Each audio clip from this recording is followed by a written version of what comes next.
જય હિન્દ ખેડૂત મિત્રો, વિડીયોમાં તમે ન્યૂ હોલેન્ડ 4710 ટ્રેક્ટર જોઈ રહ્યા છો. તે ગોવિંદભાઈને વેચવાનું છે.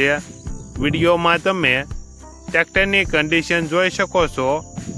Engine company fitting, company colour, gear hydraulic complete, tyre 70%, છત્રી સારી, power steering, oil brake, side gear, double clutch, battery નવી, પંખા કંપનીના.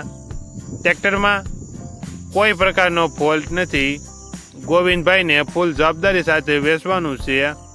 1 ઓનર, મોડલ 2013, કિંમત 2,45,000. કિંમતમાં ફેરફાર કરી આપશે. આ ટ્રેક્ટર તમને ક્યાં જોવા મળશે તેની વાત કરવામાં આવે તો જિલ્લો અમરેલી અને સાવરકુંડલા ગામે જોવા મળશે. ટ્રેક્ટરના માલિકનો નંબર નીચે આપેલો છે. ત્યાંથી તમે વધુ માહિતી માટે માલિકનો કોન્ટેક્ટ કરી શકો છો.